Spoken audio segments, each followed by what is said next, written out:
Okay, so he was the one who was responsible for writing the Zohar. You say this was a real Jew. I'm going to continue on from the picture history of Jewish civilization. It says, there is a beautiful legend which expresses the feelings of the Jews of that generation. This is the 8th century AD.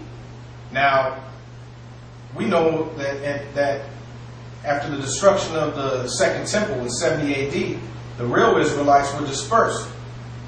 For some reason, you have these people in the area in the 8th century AD. So it says,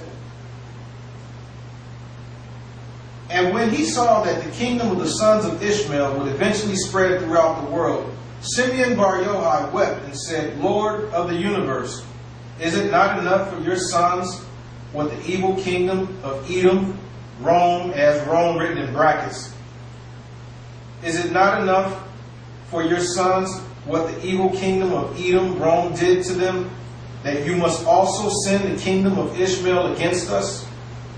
The Holy One, blessed be he, answered, do not fear, son of man, for the Holy One, blessed be he, brings the kingdom of Ishmael only to save you from this evil one. And he sets a prophet of his choice over them, who will conquer the land of Israel for them, and they will come and restore it to the Jews. And there will be a great hatred between them and the children of Esau, Rome, and Rome's in brackets. Now, remember, this is a legend here, because this voice here, where it says, the Holy One, blessed be he, answered, talking about the Most High. Now, in this legend, they're claiming that the Most High was talking to him, telling them these things. You guys are quoting from this legend as an authoritative source. I find that interesting. Now, I'm going to give you some information on this book entitled The Secrets of Rabbi Simeon ben Yochai. And this is also from Wikipedia. And I'll be reading the quote from Wikipedia. The Secret of Rabbi Simeon ben Yochai is a Jewish apocalypse of the mid-8th century, which present a Judaic messianic interpretation of the Arab conquest of the early 7th century. Now, this is a Judaic messianic interpretation, meaning they didn't believe in the Messiah who came in the 1st century AD. They thought a Messiah would come in the 8th century AD. So obviously these people are false, and their whole setup is false. These don't sound like real Jews. Alright, this is talking about this is a Judaic messianic interpretation of the Arab conquest in the early 7th century. Obviously, the 7th century came and went, and no Judaic Messiah came on the scene. So you can throw that book out the window, along with Rabbi Simeon ben Yochai. Indeed, a Rabbi, Villainous, Gaon, and Baal Shem Tov. They use Edomite to refer to Rome, the Byzantine Empire. Now, read that again. They use Edomite to refer to Rome, the Byzantine Empire. Go ahead. In parallel, the Islamic world is referred to as Ishmael. Now, that's interesting. They use Edomite to refer to Rome, the Byzantine Empire. Now, don't many of you out there teach that Hebrew Israelites were ruling in the Byzantine Empire? Now, wouldn't that mean that these rabbinical rabbis and these rabbinical scholars were calling you Edomites, or calling Israelites Edomites? Alright? So there's a bit of a contradiction there. Go ahead. Use of name. The name Edom is used by the Talmudists for the Roman Empire, and they apply to Rome every passage of the Bible referring to Edom or to Esau. Okay, so you can see right there, the Talmudists, they just said we're going to apply every passage to the Bible referring to Edom, to Rome, referring to Edom or Esau to Rome or the Roman Empire.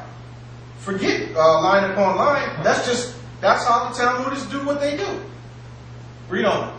In Leviticus, Rabbi Rome, under the name of Edom, is compared to a boar, and the symbolic name Seir was used by the poets of the Middle Ages not only for Rome, but also for Christianity. And on this, read that again. It says, in Leviticus, Rabbi Rome, under the name of Edom, is compared to a boar, and the symbolic name Seir was used by the poets of the Middle Ages not only for Rome, but also for Christianity. It's used for Christianity. Go ahead. On this account, the word Edom was often expunged by the censor and another name substituted. In place of Edom, the word Hazir was occasionally used, perhaps as a mere term of reproach. In Midrash Tanhuma Bereshit, Hadrian is called the king of Edom. So you can see, according to the rabbinical scholars, and they admit in their own writings, how they simply substitute certain words because of how they feel about a certain nation or a certain religious belief. Okay? And you also have to think about the book of Revelation. How Babylon is referred to in Revelation, but we know it's not speaking of the nation or people of Babylon. And so this is done after that manner. You know, but the rabbinical writers, they just went overboard with it. So there you have it. There is nothing linking Edom to Rome, or the Edomites to Romans in this book, this Jewish history, this picture history of Jewish civilization. Not only did many of these Hebrew Israelites out there misquote from this book, they didn't know what they were really reading. So they simply read something and said, ooh, Edom, Rome. And said, that's it. This is a missing link. No, it's not. And we've proven that. So you can either accept that or not. You don't have to accept it. But we just brought out the truth of the matter on that topic. So that's done. Alright? And we're almost finished up with this Esau thing. Alright? We just have a little bit more to bring out. So stay tuned and you'll get more of your questions answered. Shalom.